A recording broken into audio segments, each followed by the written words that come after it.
Cancelled racing games you will never play by Dustin Eden. Premature like, let's go. Game development is hard. Thumbs up. Very hard. Anyone who works in game development, whether it be in an indie company or in a big studio, will tell you so. And sometimes everything that can go wrong does go wrong. Projects get put on hold, developers get laid off, and companies dissolve. Or anyone really? Due to problems in management and various other aspects, some games never get to see the light of day. In fact, there are a whole slew of cancelled video games we will probably never know about, and the few we are aware of will likely forever be lost media. We will definitely know a bunch of slop racers in the future. Video games always fascinated me for this reason. It's this mysterious part of video game culture that we were never meant to see. It's thousands of working hours put into video games we were never going to play. And while this is incredibly unfortunate, occasionally we do get to catch some glimpses of those cancelled games. And so for this video, I decided to take a look at 5 racing games that got cancelled for one reason or another. I mean, stuff like that, was fine back then because we didn't have anything better. But the more stuff advanced, stuff like this became kind of irrelevant. Once the 6th, this time with a branded racing game. I mean, what else do you need, right? You have laps, you have multiple cars and nitrous. This was a fairly popular practice in the 2000s, to make a racing game in collaboration with just one car manufacturer. Such as Ford. I think the best thing you can do is optionality, right? Like, you will definitely find people like me that, like the super high speed grip, or at least, I don't know, keep the fast stuff intact, or just the option to have it would be nice. The thing is pretty unprecedented, as the game itself fell. Are those the same people that made the Ford racing games? Because this interface looks like Ford Street Racing. It felt like a pretty interesting mix of the later Juiced game. Oh, the Rage people, they became Juiced, yeah. Boy, I always wanted to participate in gambling with old people. Furthermore, there seems to be a long-lasting damage model, with you being able to repair your car in the garage.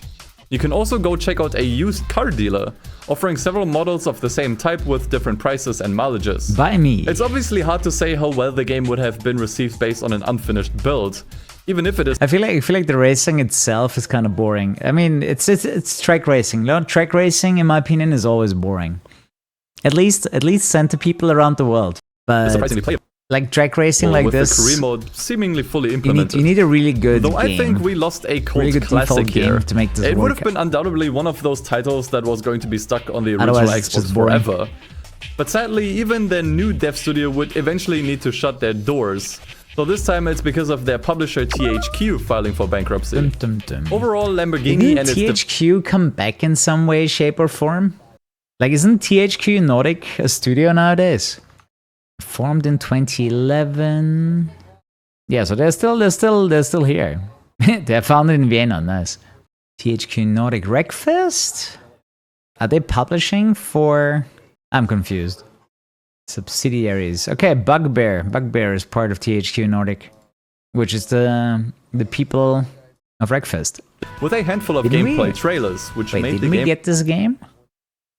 Wasn't that the Fast and Furious game that I played recently? Or was it something else? Game. I guess someone else Other made Fast and it Furious games that would come out in the following. The thing about Toko Extreme Racer, while it is fun, it is very niche. Like, just the way Toko Extreme Racer works, I think it's not really possible to get really mainstream appeal. The last appearance of the game was through a bonus feature DVD of the second Fast and Furious movie, in which you could find a brief trailer of the game showing off additional bits of gameplay. But other than that, this was it. And unlike with Lamborghini, a playable beta build never made it onto the internet either. As such, only very limited information on the game is available, but from what could be gathered at E3, you were to be taking part in 80 mission-based events in order to become the best street racer of them all. Admittedly, it's a pretty simple premise, but it's not like Genki's other games were any different, so this would have been pretty on brand. Which would unlock new story missions, looks a lot like Driver, as well as new cars and customization items and upgrades. This covers pretty much all that's publicly known about Genki's cancelled Fast and I got a lot of game. Driver 1 and 2 vibes from this video. I'm pretty upset about this one getting canned.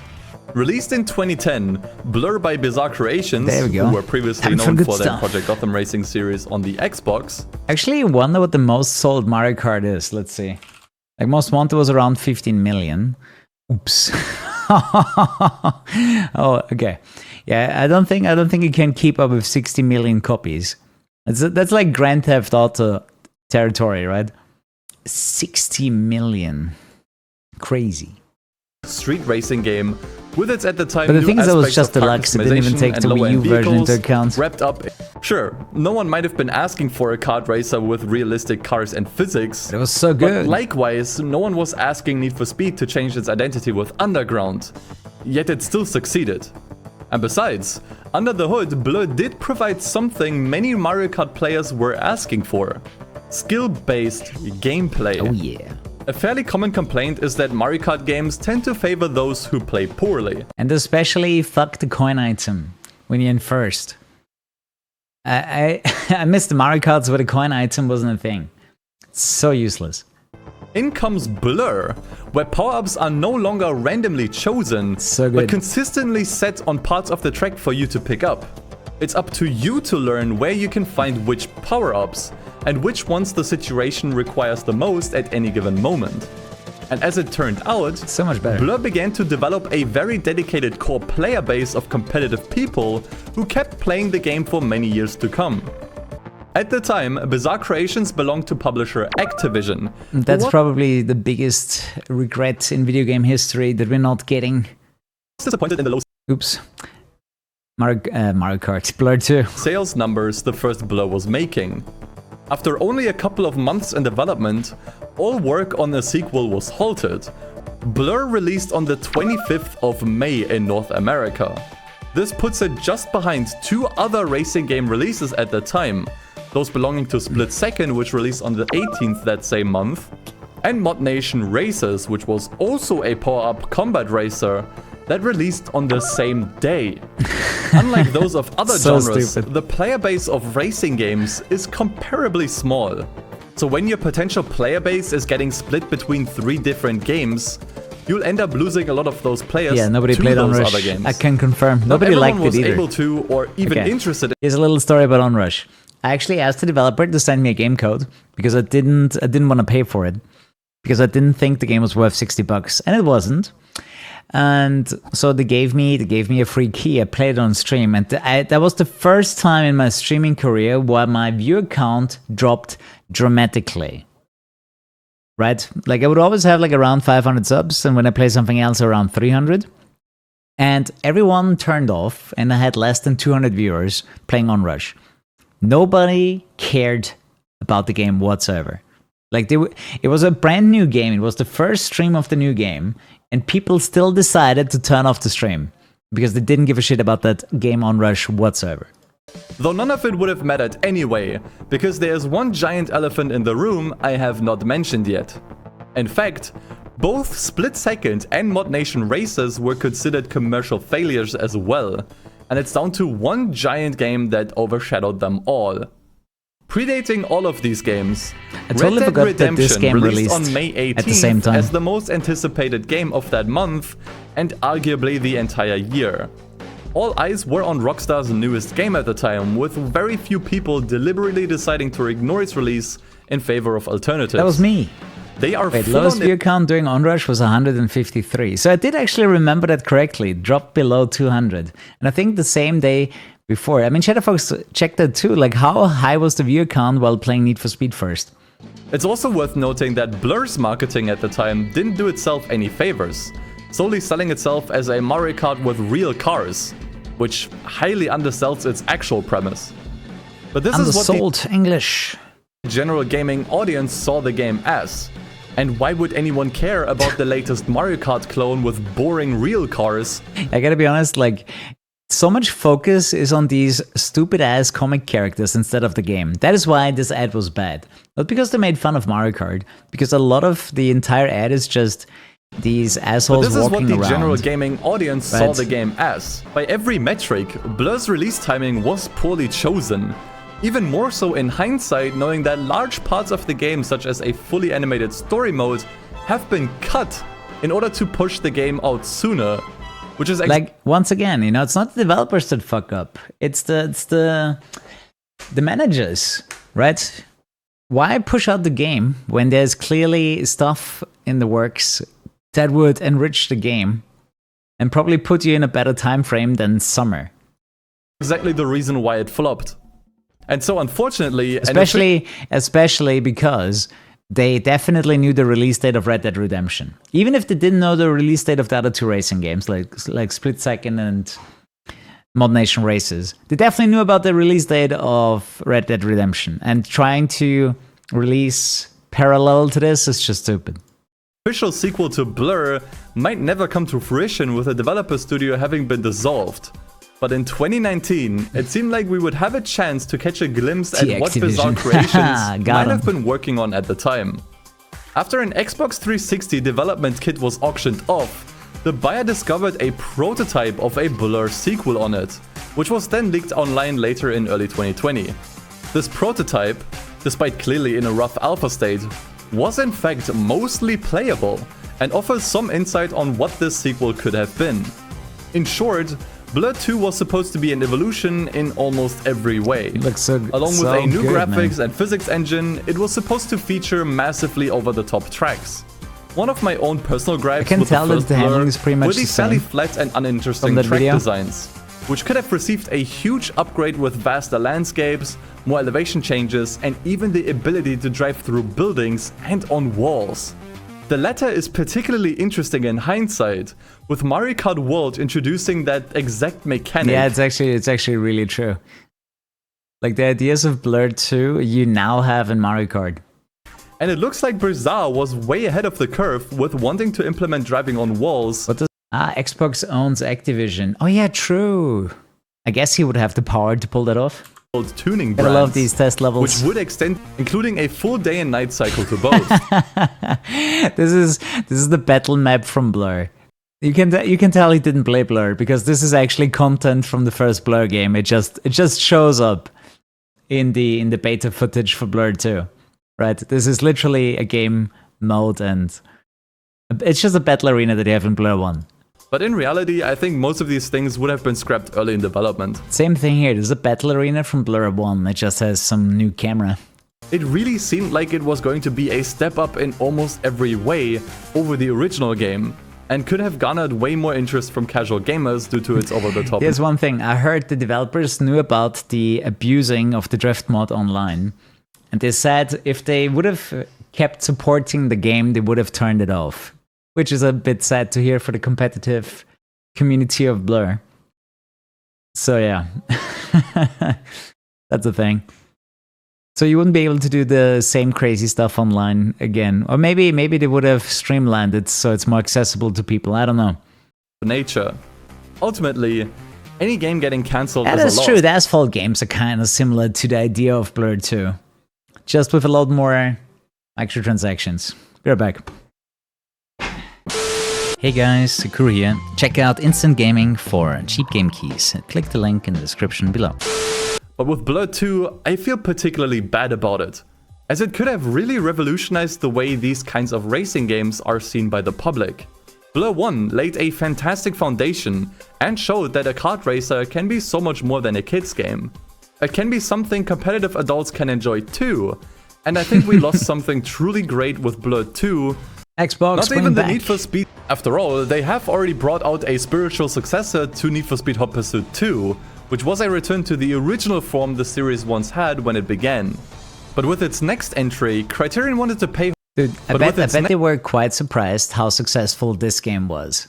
And it really shows that, you know, a non-open world with fun gameplay still very much works. You know, at the very least when you go back to the remaster of Hot Pursuit, already brought out a spiritual successor to Need for Speed. Notably, it maintained... You know, the crazy thing is they spend already so much time on this, and then they have to like cancel all of it.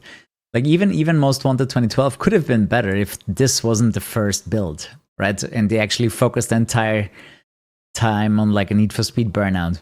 So like once again, management. All of a sudden, switching and doing something else entirely, wasting everyone's time. I hate that so much. They scrapped this idea 6 months in. There. Let me know if that's something you'd like to see. Based on that, we can deduce that the original vision of the game was scrapped sometime in March, if not a little earlier than that. The exact reason for this change is still unknown to this day, though it is fair to assume corporate meddling might have been the case. Hundreds of art assets have already been talked about that with some of the Criterion guys. They were heartbroken when they had to change. In fact, it's nothing short of a miracle that the game was still released on time without any delays in a functional state. True. Development like, on Most Wanted. The game wasn't buggy or anything. Like, that was some quick development right there. We need to ask them to leak more builds. Oh yeah. 2 was essentially soft rebooted midway through, and within only a handful of months they managed to completely turn the game around without any noticeable issues in the final product. It's almost frustrating knowing now that Most Wanted 2012 was a commercial success, as that only seemed to validify EA in their decision. But I truly believe that had the original... That being said, that was 2012, right? And then they still canned Criterion halfway, right? And then they kind of made Ghost out of Criterion, letting them make rivals. I mean, it was mostly Criterion anyways. But then the rest of Criterion kept working on Battlefield already. Like EA, in my opinion, is like the perfect example of overmanagement, right? At first, they manage something to death, and then they have to manage it again to say, okay, something is broken, we have to fix it. You know, something that they broke, right? They break it at first, and then they manage to fix it afterwards. I don't know, a manager's just trying to give people a reason. Oh, that is why I have a job, you know? You see this broken thing? I fixed it. And totally forgetting to mention that they broke it in the first place. Vision of the game been maintained, it could have been an even bigger success that EA ultimately missed out on. Dude, Most Wanted 2 EA is not only shooting themselves in the foot, they're also hacking off 2 of their limbs with an axe, and then ending up tripping and falling on a bunch of barbed wire, strangling themselves on a zip tie. Like, it's just suicidal what they're doing with their franchises. It's crazy. This was a time where people were slowly transitioning away. I gotta say, the sense of speed is really good on this game. Smartphones could actually be capable of out of the water. The sense of speed and the graphics remind me of like Burnout. It's very dynamic. I like it. Even more egregious was the need to maintain your own cars, which would cause dramatic performance loss if cars were used too often without spending your already limited in-game currency on maintaining them, which could also take several hours of real-world time. Of course, this was just another ploy to entice players to spend money on their game. I gotta be honest though, games like this are super boring. Like, it's something I personally hate to play. You just have cars on racetracks and that's the entire game. Like, shit like that is really boring me. If I want to do this, I'll just play a sim racer on PC. Or a Gran Turismo. Even back then. Like, in my opinion, there's no point to play this instead. Right? There's just nothing this game has that other games don't. Other than the ability to play it on your smartphone when you're on the go. But how much money does a free-to-play mobile game need to make for them to fund another one? It is great auto sport, Real yeah. Racing 4 and these two are both competing with each other in the arcade racer genre. Real Racing 4... I played No Limits for 1 month, and then I stopped because I just kept hitting a bunch of performance barriers. You know, kind of the same shit, where you just have to pay money all the time to progress at all. Played it for a month, really hated Need for Speed No Limits at the end of it. Never touched it again. It brought fast, arcade-style racing into the living rooms of many people in the early 90s. This is primarily successful because they were, first of their kind, right? There wasn't much competition. Obviously, gameplay like this doesn't hold up anymore. But, at the time, it didn't have anything better, right? So that alone makes it relevant. But all of that changed after the release of Ridge Racer 7, the last truly pure entry in the series. That one was good. Past this point in the 2010s, the unhappy sentiment around the series eventually culminated into Ridge Racer Unbounded, which marked a stark departure for the series, which most fans did not get on board with. The problem was, if they kept the handling similar, I think people would have played this. If it was basically like Ridge Racer plus destructible stuff, I think it would have worked. But once again, you change the handling, you lose the community. It's true for Need for Speed, it's true for any racing game. If your new game has shit-ass handling that is not fun to play or super different to what it used to be, people are gonna reject you. Same thing for Project Cars. The first and the second one was a sim racing game, and then the third one was a pure arcade racer. Of course, everyone hated on it because all of your fans are sim racers. Like, you're retarded if you do this stuff. Right? To me, it's so obvious, so simple, yet you see all the franchises do the same mistake. As the series went down with a whimper via a few mediocre attempts to cash in on the mobile game market. Even Blur. And that's where the series... Even Blur had a mobile game. I'm not sure. It was called Blur Overdrive. Let's see if we can find it now that I remember. I never played it, but it looked so shit that I didn't want to see it. Like, I didn't want to play it. I just refused. Just refused to play it. So Blur is now a top-down racer. You still have, you know, the power-ups, but, you know, with shit handling and, you know, questionable ways of using the power-ups. So yeah, they also did the same thing. And even Wipeout has some weird-ass mobile game after they released their last game. And Burnout had Burnout Crash. Effectively a mobile game, because you could play it everywhere. But yeah, they massacred my boy, man. They kept a lot of the interface samey to the actual Blur game. But yeah, they lost the licensing, of course. You see a bunch of random ass cars. And then, of course, you have to use your currencies for whatever upgrades. I never really looked into the details of this because I just knew it's gonna be ass, you know? Like, there's no way I'm gonna enjoy this after Blur. But if you have a date at a 10, you're not gonna go back to a 1, right? Like, this game is probably the equivalent of, you know, a girl with the looks of 1 and the personality of 1, right? So yeah, game sounds are intact.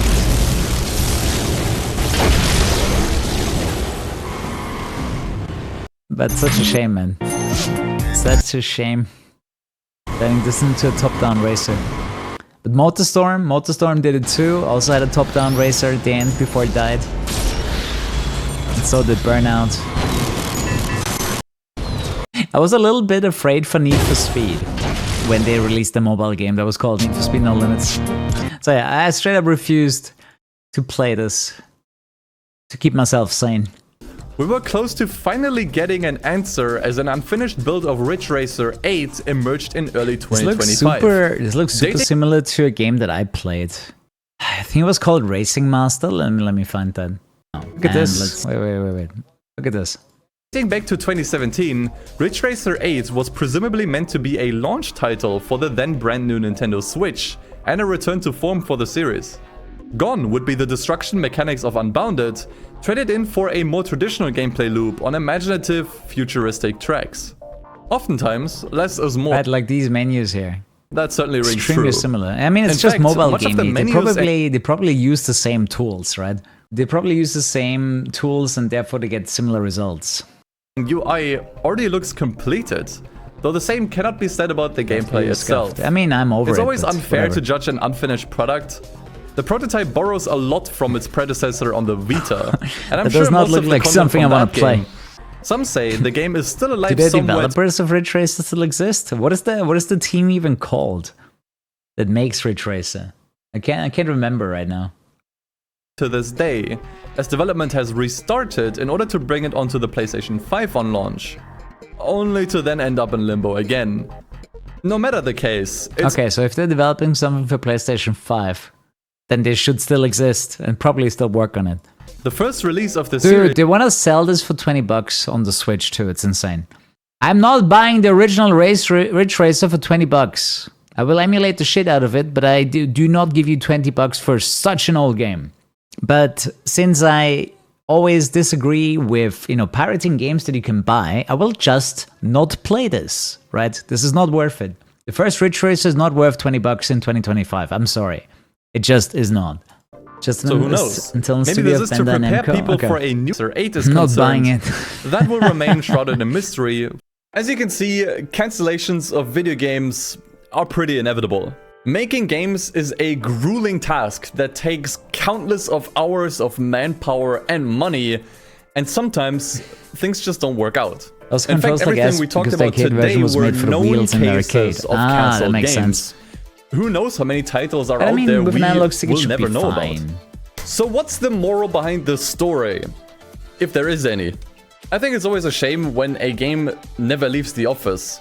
After all, countless people still spend hours on these, and we would never get to enjoy their work. Because you don't I imagine many game man. developers do their work for the money, but I think there's also a not insignificant portion of those who make games because they want to immortalize themselves in them. They want to build things that people can enjoy for years to come. After all, this is why games have credits in them, to respect the work each of those people put into the game. And so when a game gets cancelled, all of their work is essentially erased from existence. And the worst part is that in the few cases where we still get to see their work regardless, thanks to leaked betas and prototypes, many of us still enjoy what little there is of the game. No matter how broken. Game for Blur 2 stayed for Dustin. Shoutouts to my competitive adults. Because you mentioned that during Blur 2. Or unfinished it is, every game still has its value to someone out there. And I think this extends to pretty much everything, not just games. In fact, I almost cancelled this very video because I didn't think it was funny enough. But I still ended up going through with it. And seeing how you're still here, hopefully enjoying this video, it means that I do have a point somewhere. No matter how much I might believe that this video didn't live up to its potential, I assume there's probably a bunch of you out there who still found some value in it. And so if this can be applied to YouTube videos and games at the same time, I think this can be applied to pretty much anything. Anything that you worked on has value, no matter what it is, how unfinished it is, or how unhappy you are with it. It's almost never worth it to just drop a project and delete all of its contents forever, because there might always be someone out there who would find it really interesting and cool. I mean, I've definitely worked on videos that never saw the light of day because I wasn't happy with them. And I think from now on, I'm gonna stop doing that and just put them out there for you guys to see. And maybe, more if you think I have a point, consider applying the same mentality to whatever it is that you've been working on. Because after all, Texas, you never know who you might make happy with it. Thank you for watching. I've been working on my Texas, Dustin. Does that work? It's just complaining. Well, that's content too, right? Some people enjoy that. Hope you had some fun. So sleep tight, do come back tomorrow for more, and a good night. Imagine Dustin with the Porsche Boxster and that hair. Silver watch and sunglasses. You guys are really hung up on his hairstyle, huh? With these hair. With these.